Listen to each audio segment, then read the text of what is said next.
जय हिंद। विलयन के और संख्यक गुणधर्म का आज हम चौथा गुणधर्म समझेंगे।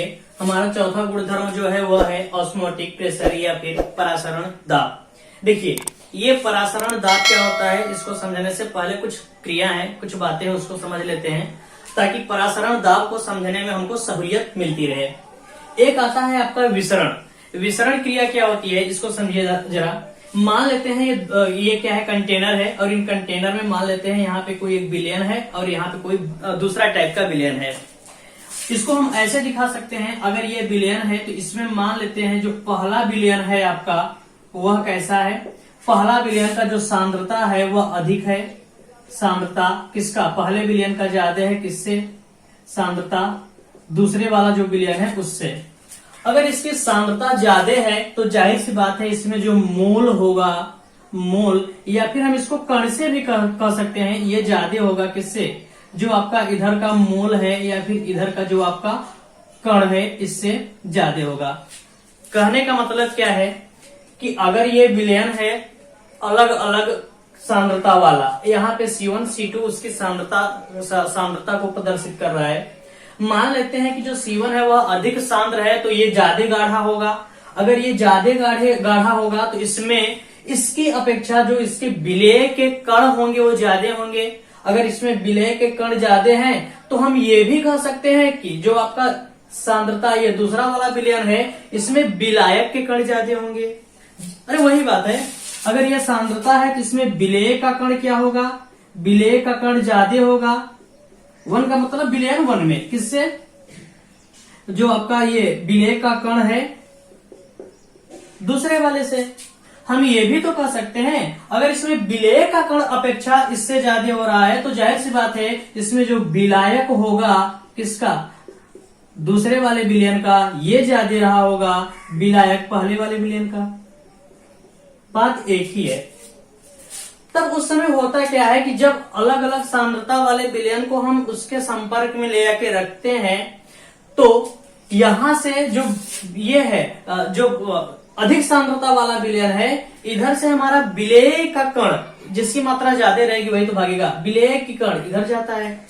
तो हम ये कह सकते हैं कि इधर से जो सांद्रता वाला पहल जो ये अधिक सांद्रता वाला विलयन है इधर से हमारा विलेय गति करेगा इधर, और जो कम सांद्रता वाला विलयन है उधर से विलायक वाला क्या करेगा, गति करेगा, विलायक इधर गति करेगा।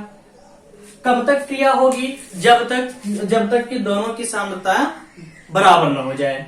उसे हम क्या कहते हैं, विसरण या फिर डिफ्यूजन कहते हैं। ये बात समझ में आ गई।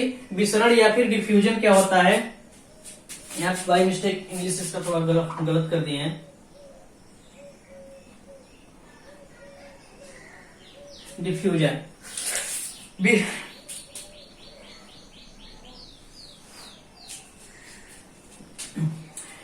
ये विसरण समझ में आ गया। इसकी अगर परिभाषा की बात करें तो एग्जैक्ट परिभाषा है, जब दो भिन्न भिन्न सांद्रता वाले विलयन को एक दूसरे के संपर्क में रखा जाता है तो अधिक सांद्रता वाला विलयन से विलेय के अणु तथा कम सांद्रता वाले विलयन से विलायक के अणु एक दूसरे के विपरीत दिशा में गति करते हैं जब तक कि दोनों की सांद्रताएं बराबर ना हो जाए।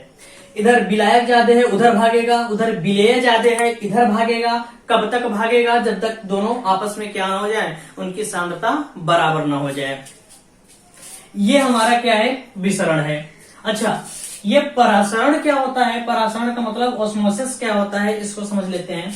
देखिए, मान लेते हैं फिर से वही दो भिन्न भिन्न सांद्रता वाले विलयन हैं और उनकी सांद्रता को हम C1 और C2 से डिनोट किए हैं। जहां पे ये दिखाया गया है जो C1 है वह C2 से ज्यादा है। इस कंडीशन में क्या होगा, अगर C1 ज्यादा है तो इसमें विलेय की मात्रा ज्यादा होगी। इधर फिर से लिख दे रहे हैं, विलेय ज्यादा होगा विलयन 1 में, किससे, विलेय ज्यादा दूसरे वाले विलेय की संख्या से। वैसे इधर भी कर सकते हैं, जो विलायक होगा, ये कॉमन सेंस वाली बात है, जो विलायक होगा वह कम होगा विलायक 2 से, विलायक टू का मतलब दूसरे वाले विलयन के विलायक से। तो इधर विलय की मात्रा ज्यादा होगी, इधर विलय की मात्रा इधर विलय की मात्रा ज्यादा होगी और इधर विलायक की मात्रा ज्यादा होगी। अब देखिए इन दोनों के बीच में हम एक सेमी परमिएबल मेम्ब्रेन्स रखते हैं, यानी अर्ध पारगम्य झिल्ली इसको कहते हैं। इसको क्या कहा जाता है? अर्ध पारगम्य, एक मिनट,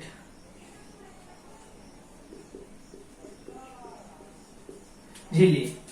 और ये जो अर्ध पारगम्य झिल्ली है ये करता क्या है, इधर विलय जाते हैं ना और इधर विलायक, यह केवल जिधर विलायक के अणु ज्यादा रहते हैं बस उसी को क्या करता है, गत कराता है। तो इधर से विलायक के अणु क्या होंगे, जिधर ज्यादा है इधर से विलायक के अणु इधर जाना शुरू कर देंगे, लेकिन इधर जो विलय का अणु है वह गति नहीं कर पाता, विलय गति नहीं करता, विलय गति नहीं करता। मतलब यह जो अर्ध पारगम्य झिल्ली लगा है यह केवल विलायक के अणु को गत करने के लिए क्या करता है, आजादी देता है, फ्रीडम देता है, इसको नहीं। तो ये परासरण समझ में आ गया। विलायक का कम सांद्रता वाले विलयन से अधिक सांद्रता वाले विलयन की ओर अर्ध पारगम्य झिल्ली से प्रवाह परासरण यानी ऑस्मोसिस कहलाती है। फिर से समझा दे रहे हैं, ये कम सांद्रता है तो जाहिर सी बात है इसमें विलायक के कण ज्यादा होंगे, और ये अधिक सांद्रता है तो जाहिर सी बात है इसमें विलय के कण ज्यादा होंगे। जब इन दोनों को किसी अर्ध पारगम्य झिल्ली के साथ एक संपर्क में रखा जाता है तो करता क्या है, जो कम सांद्रता वाला विलयन है उसमें से विलायक का अणु निकलता है और अधिक सांद्रता वाले विलय के अणु की ओर गति करना शुरू कर देता है। इसे हम क्या कहते हैं, परासरण कहते हैं। अगली हेडिंग है क्या, ये अर्ध पारगम्य झिल्ली क्या होता है। अर्ध पारगम्य झिल्ली यानी हम जिसको सेमी परमिएबल मेम्ब्रेन्स कहते हैं, वे झिल्लियां जो अपने में से होकर जाने देती हैं, अपने में से विलय के अणु को, यहाँ पे गलती हो गया है, वे झिल्लियां जो अपने में से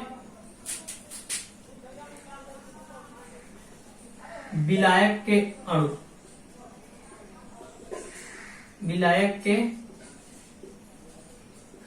अणु को जाने देती है, विलय के अणु को नहीं, उसे हम क्या कहते हैं, अर्ध पारगम्य झिल्ली कहते हैं। जैसे अंडे का जो छिलका होता है, अंडे का जो ऊपर वाला छिलका होता है अगर उसको हटा दें तो उसके नीचे जस्ट एक पतली बहुत बारीक झिल्ली होती है, उसे हम अर्ध पारगम्य झिल्ली कहते हैं।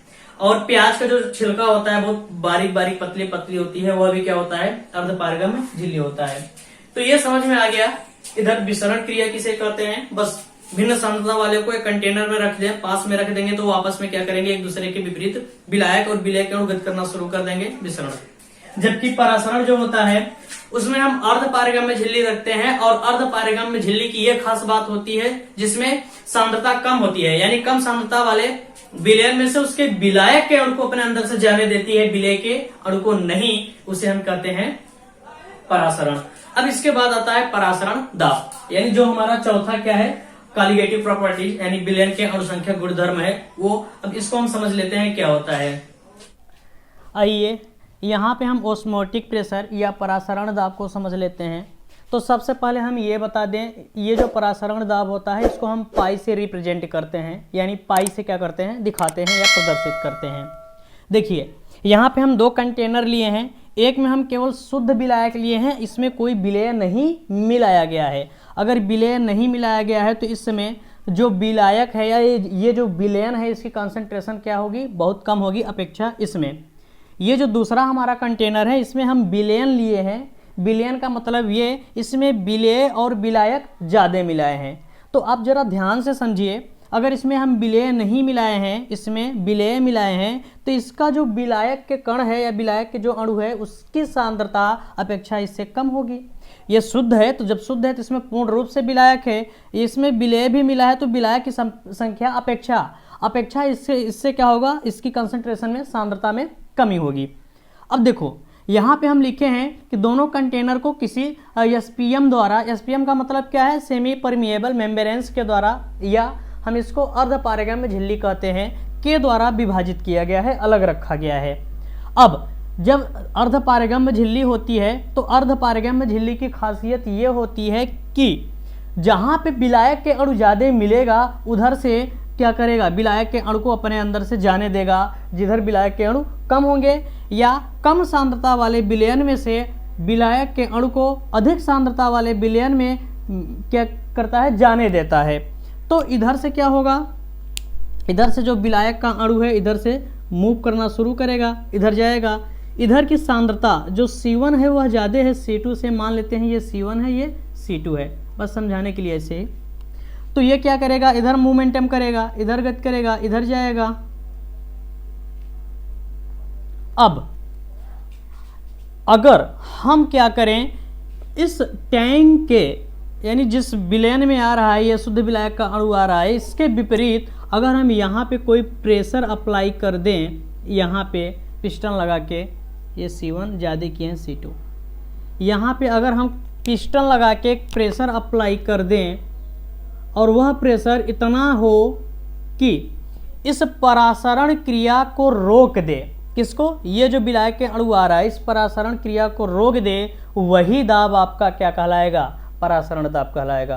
तो बात बिल्कुल क्लियर है। अगर हम इसको साफ शब्दों में लिखना चाहें तो कह सकते हैं परासरण क्रिया को रोकने के लिए क्रिया के विपरीत, क्रिया इधर हो रही है ना, इसके विपरीत इधर, यानी हम क्या करेंगे, इधर दाब लगाएंगे। क्रिया के विपरीत दिशा में जो दाब लगाई जाती है उसे हम क्या कहते हैं, परासरण दाब कहते हैं। या इसकी अलग परिभाषा हम ये भी कह सकते हैं, किसी विलयन का परासरण दाब उस अतिरिक्त दाब के रूप में परिभाषित किया जा सकता है जो अर्धपारगम्य झिल्ली द्वारा उसके विलायक के प्रवाह को रोकने के लिए प्रयुक्त होता है। ये क्या है, हमारा परासरण दाब है। देखिए यहाँ पे अगर हम सूत्र डेरिवेशन की बात करें तो ये पहला कंटेनर है जिसमें हम क्या किए हैं, केवल शुद्ध विलायक लिए हैं। इसमें विलय नहीं मिलाया गया है तो केवल विलायक के अणु होंगे। ये विलयन है तो इसमें विलय और विलायक के दोनों के अणु इसमें पाए जाएंगे। देखिए मान लेते हैं परासरण की क्रिया हुई, परासरण की क्रिया होगी तो शुद्ध विलायक से क्या होगा, जो विलायक के अणु होंगे वह किधर जाएंगे, जो विलयन है इसमें जाएंगे। अब इधर से हम मान लेते हैं एक्स्ट्रा फोर्स। एक्स्ट्रा फोर्स का मतलब क्या है, ये एक वायुमंडलीय दाब तो रहेगा ही रहेगा, ये तो अप्लाई होगा ही करेगा। इसके अतिरिक्त जितनी दाब अब हम लगाएंगे वही आपका क्या होगा, परासरण दाब होगा। देखिए एक्सपेरिमेंट से यह पता चला, जब एक्सपेरिमेंट किया गया तो यह पता चला ये जो परासरण दाब है, जो हम एक्स्ट्रा दाब लगा रहे हैं पाई, परासरण दाब को पाई से, पाई यह सीधे समानुपाती होता है विलयन की मोलरता के। अब अगर यहाँ पे हम समानुपाती चिन्ह हटाएंगे तो अच्छा एक बात और, यह जो परासरण दाब था वह भी समानुपाती था टेम्परेचर, ताप के। ताप बढ़ा देने से परासरण क्या होता है, परासरण दाब बढ़ जाता है। अब इसको मान लेते हैं समीकरण 1, इसको मान लेते हैं समीकरण 2। उसके बाद जब यह पता चला, जब इसको सॉल्व किया गया तो जो पाई होता है सीधे समानुपाती होता है एम टी के, एम इंटू टी के। समानुपाती चिन्ह को हटाएंगे तो बराबर आएगा, एक यहाँ पे कांस्टेंट वैल्यू आती है और यहाँ पे constant value R I, R M T. ये परासरण क्या है, परासरण एक तरीके का दाब ही है। हम इसको ये भी कह सकते हैं कि पाई, पाई बराबर एम आर टी। अब देखना ये किसका सूत्र निकल गया, परासरण दाब का। ये आपका परासरण दाब निकल गया, पाई बराबर एम आर टी, जहां पाई क्या है, पाई को हम परासरण दाब कहते हैं और ये यम क्या है, यम विलयन की मोलरता है, विलयन की मोलरता। ये आर क्या है, यह आर जो है यह विलयन कांस्टेंट है, विलयन स्थिरांक है, विलयन स्थिरांक है। और जब इसका प्रयोग किया गया, एक्सपेरिमेंट किया गया तो पता चला ये जो आर है यह ठीक वही है जो आदर्श गैस समीकरण में या गैस समीकरण में हम यूज करते हैं, सार्वत्रिक गैस नियतांक जिसको कहते हैं। क्या है, सार्वत्रिक गैस नियतांक। सार्वत्रिक गैस नियतांक, और इसका जो मान होता है 0.0821 ATM litre, ATM into litre. इसके बाद कहते हैं केल्विन इनवर्स मोल इनवर्स, इतना इसका मान होता है। टी क्या है? टेम्परेचर है। टी आपका क्या है? टेम्परेचर है, लेकिन किस में होना चाहिए? केल्विन में होना चाहिए। तो यहाँ से परासरण और परासरण का सूत्र निकल गया। अब इसकी सहायता से जो सवाल होगा उसको हम क्या करेंगे? हल करेंगे। अच्छा, कई लोगों के दिमाग में आ रहा है ये आर को कैसे सार्वत्रिक गैस नियतांक रखा गया। देखिए, आपको पता है ये जो परासरण दाब है एक तरीके का दाब ही है, एक तरीके का दाब ही है। तो इसको हम पी से लिखते हैं। जो यम होता है उसको हम कहते हैं यन बटा भी। मोल प्रति बिलियन को हम क्या कहते हैं? मोलरता कहते हैं। मोलरता को बड़े अच्छे से हम समझाए हैं। अब यहाँ से अगर हम मान रखें तो हम ये कह सकते हैं जो आपका P होगा, P बराबर होगा यन बटा भी R इंटू टी। इसका गुणा इसमें कर दें तो P भी बराबर यन आर टी। यही आपका क्या होता है? आदर्श गैस समीकरण होता है, आदर्श गैस समीकरण। तो कहीं ना कहीं यहाँ पे जो R का मान है ये, और यहाँ पे जो R का मान है ये दोनों एक ही हैं। तो एक्सपेरिमेंट से ये सब किया गया तो R का मान एक ही निकला, और इसका मान कितना होता है? 0.821 ATM litre kelvin inverse mole inverse, या इसको ये भी कह सकते हैं एटीएम लीटर पर केल्विन पर मोल, ये भी बोल सकते हैं। तो आई होप ये आप लोगों को समझ में आया होगा। परासरण क्या होता है, परासरण दाब क्या होता है, परासरण दाब का जो सूत्र होता है इसको डेरिवेशन कैसे किया जाता है, कैसे ये आता है। तो आज के लिए इतना ही, फिर मिलेंगे हम नेक्स्ट वीडियो में। अगर आप लोगों को अच्छा लग रहा है ये वीडियो तो इसे लाइक शेयर सब्सक्राइब जरूर कर दीजिए। फिर मिलेंगे। जय हिंद, जय भारत।